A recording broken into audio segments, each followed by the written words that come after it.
in 4-part, Part 1, Part 2, Part 3, and Part 4. Now look at Part 1. Part 1.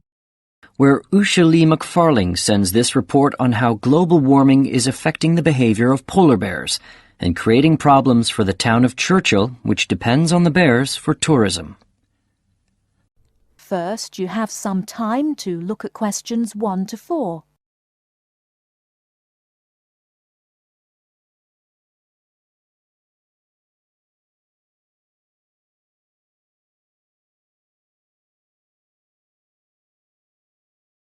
Now we shall begin.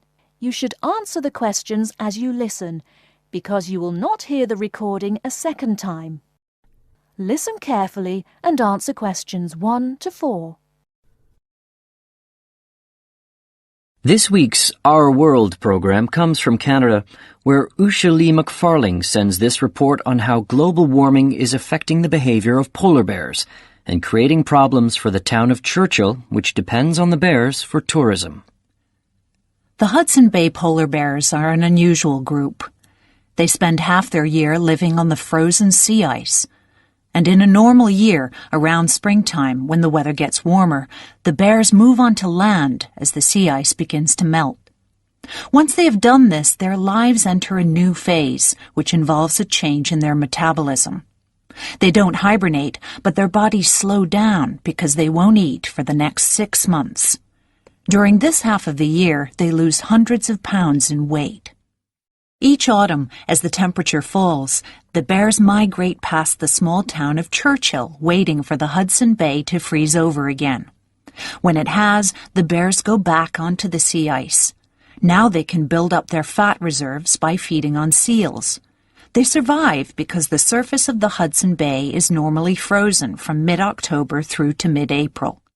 During these months, the bears sleep on ice floes and swim in the frigid waters. Normally, that means millions of dollars for the town of Churchill, which earns money by taking tourists into the tundra to see the bears as they pass by the town. However, recently the weather has been warmer and the bears' behavior has changed. The warm weather prevents the sea from freezing, and so the hungry bears come into town looking for food.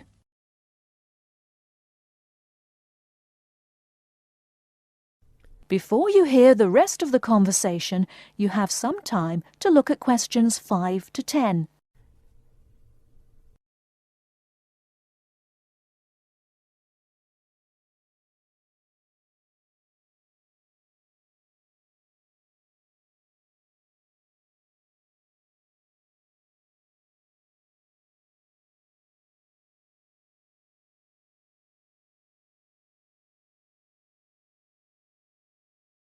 Now listen and answer questions 5 to 10. The town of Churchill has good reason to look after the bears. Rough estimates indicate the province of Manitoba earns in the region of $300 million each year from bear tourism. Bears are the backbone of our economy, said town manager Darren Ottaway. While Ottaway is concerned about an abundance of hungry bears coming to town in the short term, he is even more worried that global warming may mean no bears here at all one day. For 3 weeks during bear season, Sleepy Churchill blooms as about 15,000 tourists stream through town, hoping to get close-up views of the animals from caravans of heated tundra buggies. Several chartered jets unload bear gazers at the Churchill airport each day.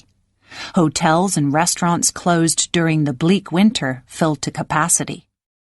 Polar bears are not currently an endangered species. Their total population is estimated to be from 22,000 to 27,000.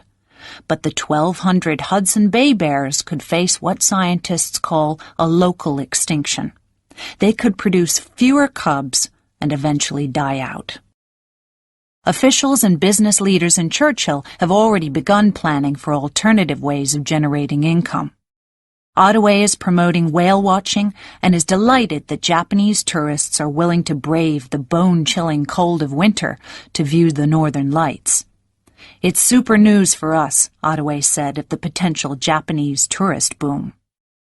Warmer weather, Ottaway said, could also extend the shipping season on Hudson Bay and attract more filmmakers. The science fiction classic Iceman was filmed nearby, as well as an upcoming film, The Snow Walker. When people talk about climate change, you have to look at the benefits too, Ottaway said. Others, however, feel differently. The bears have been in our community for years, said one resident. They're like neighbors, and everybody ought to be helping to make sure their natural life cycle can be maintained. That is the end of part 1. You now have half a minute to check your answers.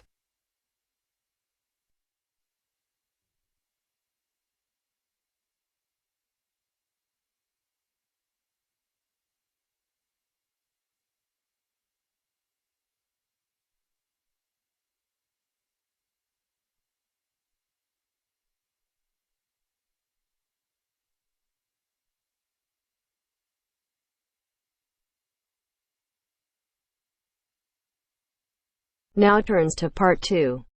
Part 2. You'll hear a tutor and a student discussing transport. First, you have some time to look at questions 11 to 15.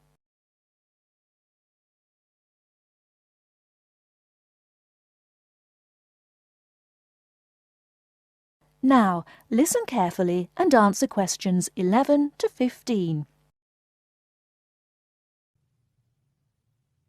Come in, John, come in. How's the paper going? Morning, Mr. Taylor. Pretty well, actually. Good, good. It's not all about bicycles, is it? I know you've got a thing about bicycles. Yes, but that's just... There are other ways to get around town, you know. Yes, I know, and I think I've researched pretty well all of them. Right then. So your paper's about urban transport in London, eh? Not just London, but that is going to be the focus. I've also looked at urban transport systems in cities around the world. Madrid, Beijing, Mexico City, Amsterdam, Paris, other countries too. You have been busy, haven't you? What's the purpose of your study? Well, two things really. I want to see if there are more efficient ways of organizing urban transport systems while cutting down on traffic congestion, and of course pollution, and to find ways of encouraging people to use public transport instead of their cars. Let's start with that then, with cars. I think you'll have a hard time thinking of ways to persuade people to swap their cars for a crowded bus or underground train. They're convenient, comfortable, faster, and sometimes they're a status symbol too. Okay, I agree that cars will probably always be the most popular means of transport, but there are ways to cut down the number of people who bring their cars into the city. It's a problem that affects every big city, and several methods have been tried. I know, as I've found to my cost. When I go into London, which I do 2 or 3 times a week, I have to pay £5 to get into the city centre. Has your research thrown up any more places where they do this? Oh, yes. Apart from London, there's Oslo, Stockholm, Singapore. Now, there, in Singapore, they've got it really organized. They've imposed a tax on all roads leading into the city center, and they have electronic sensors that identify each car, and then debit a credit card belonging to the owner.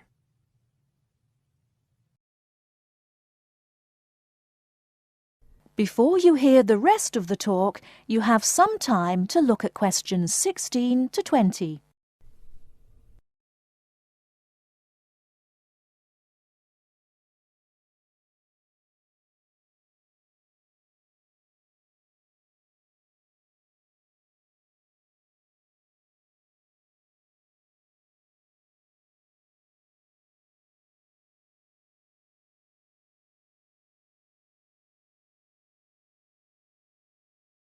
Now listen and answer questions 16 to 20.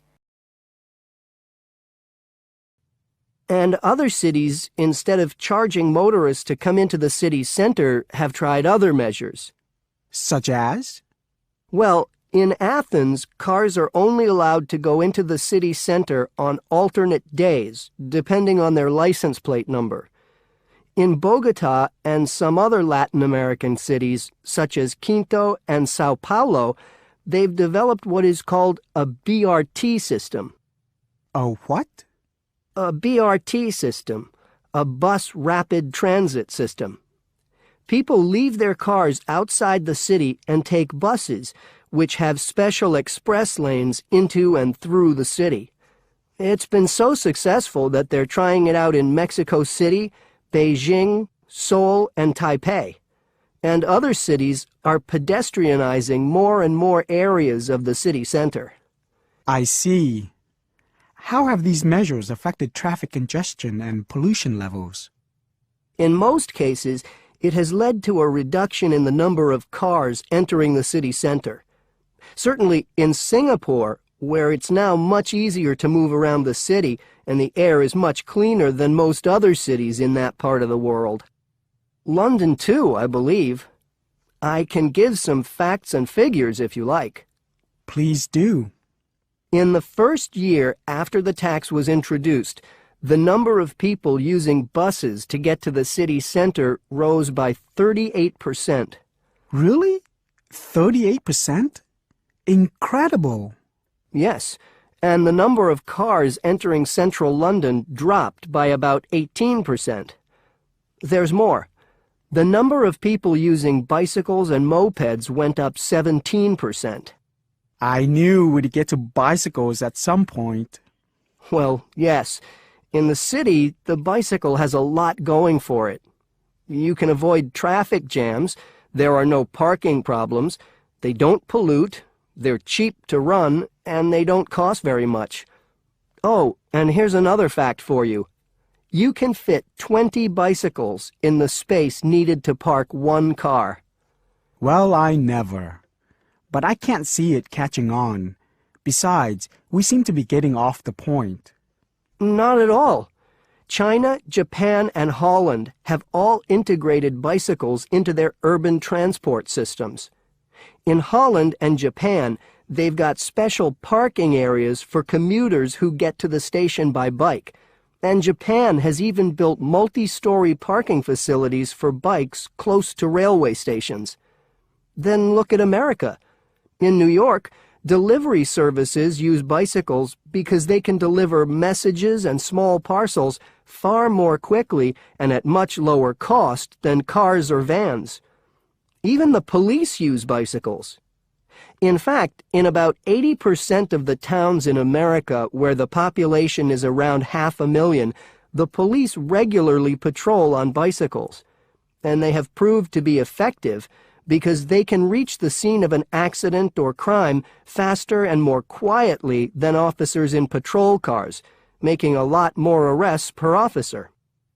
Well, you do know your bicycles, don't you? But I do need to hear more about the public transport system and what's to be done about that. And I'd like you to look a bit more into the economics of it, how much it will cost to improve the situation, and so on. Okay? Right. See you next Tuesday. Yes, next Tuesday. Bye, Mr. Taylor. That is the end of part 2. You now have half a minute to check your answers.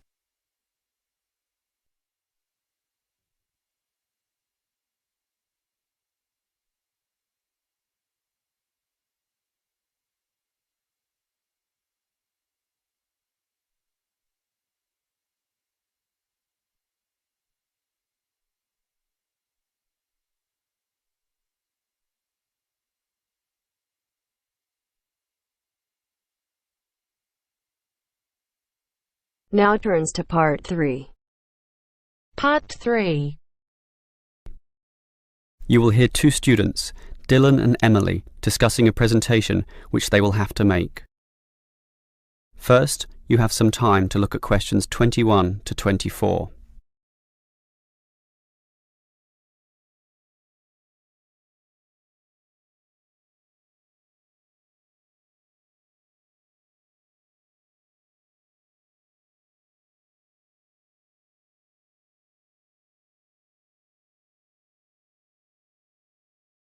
Now listen carefully and answer questions 21 to 24. Okay, Emily, as you know, we've got to do this presentation together. I know. I'm a little bit nervous about it. Standing up in front of all those people. And what if the presentation fails? What if... Don't worry. I've been reading a book about giving effective presentations. It's not that hard, but the way to do it is certainly not always obvious either. For example, do you know what the most important part of a presentation is? The final summary, I guess. The opposite. The first minute, in fact. The theory says that first minute is when you win or lose the audience. If you lose them at that point, you'll probably never get them back. So that's why you need a hook. A hook? You mean like when you catch fish? Yes. I mean, not exactly, but yes. We want to catch the audience, right? So we need to start in a way which wakes them up, gets them interested, and makes them watch us. I see. Basically, no matter how good our presentation is, if the message doesn't get across, the presentation fails. So we need to give a fact which really amazes them, or an interesting story, or pose a dilemma which makes them think, something they can really puzzle over. It's better if this is related to the subject, of course, something to do with management in our case. So that's the hook? That's right. From then on, we'll just follow the basic advice. Like what? Like, talk to your audience, as equals. Don't talk down to them or up to them. They're just the same as us, right? You're right, Some of the best presentations I've ever seen sounded just like conversations. Exactly. And what else made them good? Well, the speakers sort of involved me in the topic and issues under discussion by asking questions, by referring to me. By saying you and, well, basically they were interesting. And they're exactly the tips we'll follow too. It should be fine. Before you hear the rest of the conversation, you have some time to look at questions 25 to 30.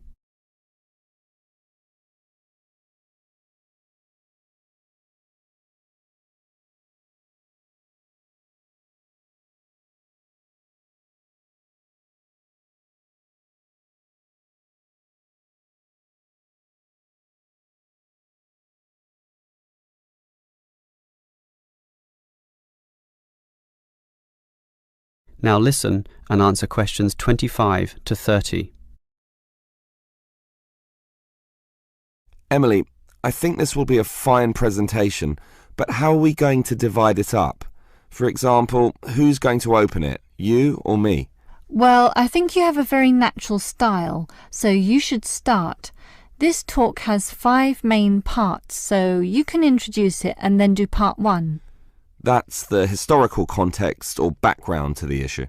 Yes, then I'll do part 2 about current views. You do part 3 and I'll do part 4, leaving both of us to handle the question time. I'm okay with that. In part 1, I'll probably speak at length about Hoffman's theory, about management styles, and compare differences in culture in relation to the style of management used. That sounds good. Those differences are important and certainly relevant to the current times. Hoffman makes some excellent points too on this issue. That's why I'll follow up with present-day perspectives and viewpoints on this, such as the problems facing today's managers in the complex multicultural workplace, where basically one can no longer assume one is dealing with a single culture in the workplace, but actually a multiculture. That sounds good also. Then I'll take over, discussing the implications and problems of this. I suppose you'll look at the pluralist movement. Yeah, I was thinking about that, but then I changed my mind. I've decided I'll look at the productive diversity argument. It's more interesting anyway, so I'll go with that. Then I'll tell everyone what we've decided is the best business practice, or what is most likely to work in most situations, which is basically ignoring pluralism and productive diversity and linking everything back to Kotter's theory of human universals. Yes, the theory that argues modern management should target the universals of human nature. Right, and that leaves both of us to field questions at the end. Are there any questions we can predict so that we have some good answers ready, about resolving industrial disputes, for example? Well, I'd say that industrial democracy usually surprises people, so we should expect a lot of questions about that. Yes, the theory is that it increases productivity and reduces industrial delays. And results in better decision making, but that's all theory. Most people would think that industrial democracy is just about unworkable in practice, so let's be ready to explore that issue in some depth, as well as any other related topics, okay? Okay. That is the end of part 3. You now have half a minute to check your answers.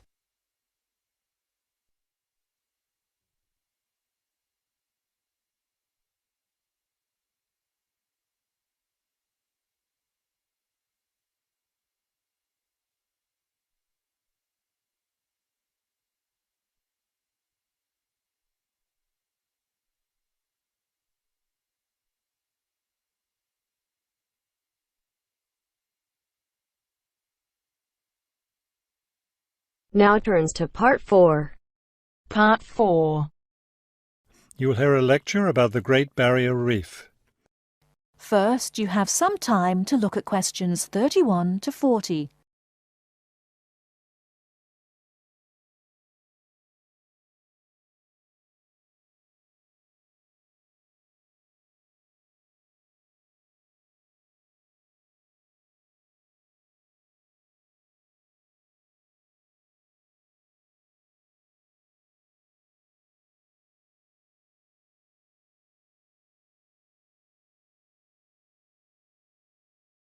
Now, listen carefully and answer questions 31 to 40. Despite its name, the Great Barrier Reef isn't just one large coral reef. Rather, it's a system of coral reefs that stretches along the east coast of Australia, covering an area of around 300,000 square kilometres. The Great Barrier Reef is composed of approximately 3,000 individual reefs, which range in size from 1 hectare to more than 10,000 hectares each. In addition, around 600 islands are scattered throughout the area, particularly at the northern and southern ends. The reefs themselves are composed of over 400 different kinds of coral, the largest variety of corals found anywhere in the world. Thousands of species of sea animals live in and around the reefs.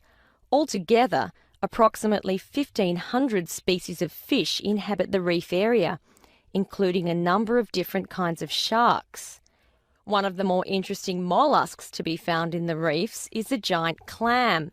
This huge shellfish can live for more than 100 years and can weigh as much as 200 kilos. Sea mammals abound in the area, which serves as a breeding ground for certain types of whales, many of which are endangered.